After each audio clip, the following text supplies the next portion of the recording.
I am Pallavi of class 8B, so you book review on book's name Meditation and its Method, author's name Swami Vivekanand, ISBN number 978818530137 pages 136, publisher's name Advaita Ashram, price Rs 30. About the author, full name Narendranath Datta, born 12 January 1863 West Bengal, India, died 4 July 1902 West Bengal, India, religion Hinduism, teacher's name Ramakrishna, father's name Vishwanath Datta, mother's name Bhuvneshwari Devi. About the book, meditation played a very important role in the life and teaching of Swami Vivekanand.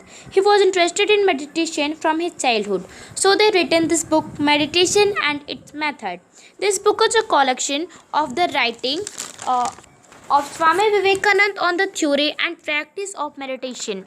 It is more of an introductory book with the plenty of inspiration passages to motivate a reader to adopt meditation for a better and peaceful life. This book has been divided into two sections: meditation according to yoga, which is considered a practical and mystical approach, and of meditation according to Vedanta, which means a philosophical and transcendental approach.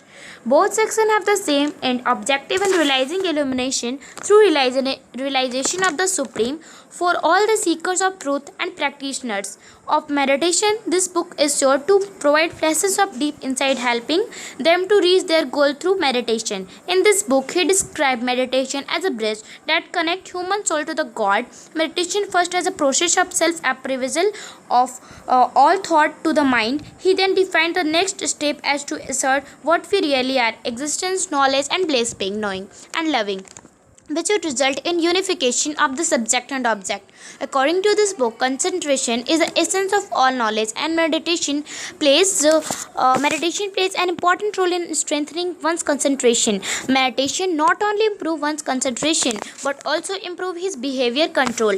Definition of meditation: Dhyan.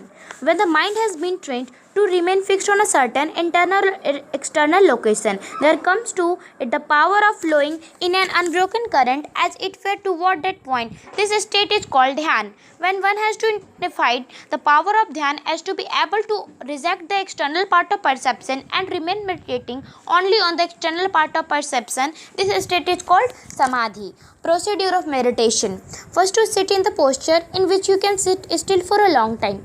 All the nerve currents which are working pass along the spine. The spine is not intended to support the weight of the body. Therefore, the posture must be such that the weight of the body is not on the spine. Let it free from all pressure. Sit straight and concentrate on the divine light between the eyebrows. That's meant by Samprakeshi Nasigram. This whole process of divine meditation can only be initiated by an enlightened master who himself has seen God and can make you see that right at the time of Diksha. Later on, we have to concentrate our mind on that divine light, and after daily practicing, we can attain this oneness with God.